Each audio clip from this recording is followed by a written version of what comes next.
হ্যাঁ, আসসালামু আলাইকুম নিক্সন ভাই। আমি শফিকুল ইসলাম, সবুজ পত্রের সাংবাদিক বলছিলাম। ভালো আছেন? জি জি, ভালো। ভাই, আমি অনেক কষ্টে আপনার নাম্বারটা সংগ্রহ করেছি। একটা বিষয় জানতে চাচ্ছিলাম আর কি। হ্যাঁ, কি বিষয় বল? সেটা হচ্ছে সদরপুর, ভাঙাচর, ভদ্রাসন, ঢাকা সহ দেশের বিভিন্ন প্রান্তের লোকজন বলাবলি করছে আপনাকে নাকি গ্রেফতার করা হয়েছে। বিষয়টা আসলে কি একটু বলবেন আমাদের? আসলে এগুলো তো রিউমার, বুঝছেন?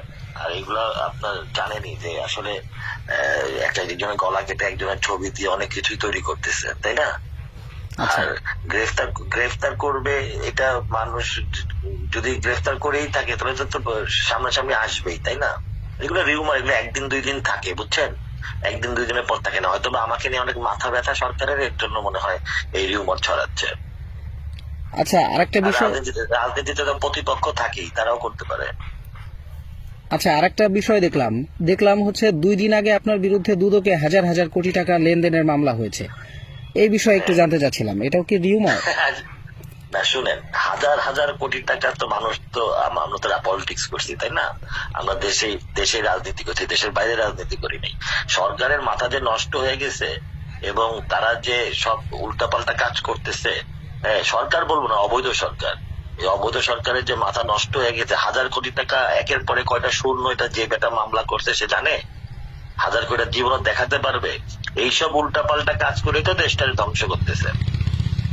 হাজার হাজার কোটি টাকা লেনদেন, হাজার হাজার কোটি টাকা লেনদেন মানে বুঝে? অর্থাৎ এইসব করে আরো ফালতু হয়ে যাচ্ছে, বুঝছেন? এগুলো হলো সরকারের যে পতন আসছে, এই যে অবৈধ সরকারের যে পতন আসতেছে, সেটা নমুনা হলো এইসব মামলা। আচ্ছা আচ্ছা, আরেকটা বিষয় জানতে চাচ্ছিলাম, সেটা হচ্ছে আপনি তো 3বার নির্বাচন করেছেন আওয়ামী লীগের প্রেসিডিয়াম সদস্য কাজী জাফরুল্লাহর প্রতিপক্ষ হয়ে। তাকেও গ্রেফতার করা হয়েছে, এই বিষয়ে কিছু বলবেন কিনা? দেখেন, কাজী জাফরুল্লাহ সাহেব আওয়ামী লীগের প্রেসিডিয়াম মেম্বার, দলের নীতি নির্ধারক পর্যায়ের নেতা।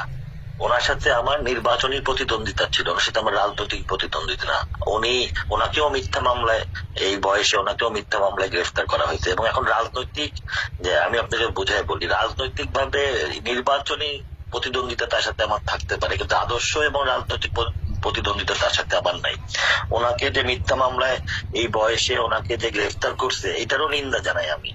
এটাও ঠিক করে না, এবং এটাও উদ্দেশ্য করে, এবং এটাকেও মিথ্যা মামলা, তারও মুক্তি দেওয়া উচিত। এবং আপনাকে আমি আর একটা কথা বলি, 5ই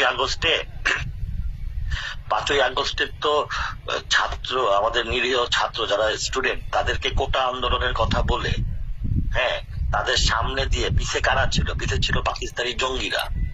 এই জঙ্গিরা তাদের কোটা আন্দোলনে ভুলভাবে বুঝাইয়া তাদের নামানো হয়েছে, এবং তাদের এই যে আমাদের নিষ্পাপ শিশুরা যারা মারা গেছেন, তাদের এই জঙ্গিরা তো মারা যায়নি, মারা গেছে স্টুডেন্টরা। সেই স্টুডেন্টরা কিন্তু এখন বুঝে ফেলছে যে তাদেরকে ঢাল করে তাদেরকে নামায় এই জঙ্গি হামলা করতে। মাননীয় প্রধানমন্ত্রী শেখ হাসিনা, বঙ্গবন্ধুর কন্যা, ওনাকে জঙ্গি হামলায়, ওনার উপরে জঙ্গি হামলা হয়েছে।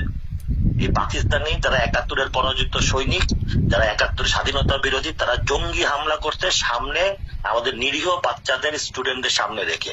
এবং এটা কিন্তু প্রমাণিত হয়ে গেছে। এখন তারা যখন দেখছে যে তারা নতুন বাংলাদেশ দিবে, কি নতুন বাংলাদেশ দিছে?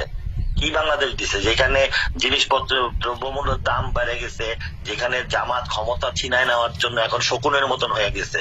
হ্যাঁ, এবার সবই মানুষ বুঝতেছে। কয়টা দিন অপেক্ষা করেন, হ্যাঁ, এই ইউনূস সরকারের পতনও খুব কঠিন ভাবে হবে, এবং সেটা শেখ হাসিনার নেতৃত্বেই হবে।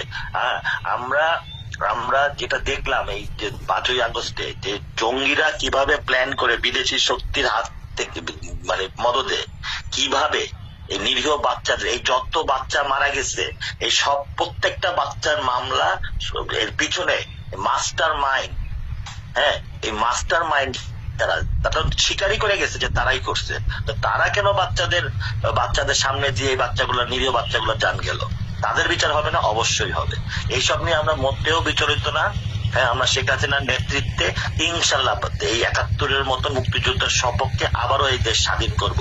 প্রস্তুত হচ্ছে সবাই, কয়টা দিন অপেক্ষা করেন। ধন্যবাদ। ধন্যবাদ ভাই, তাহলে ভালো থাকেন আর কি। জি জি জি, থ্যাংক ইউ।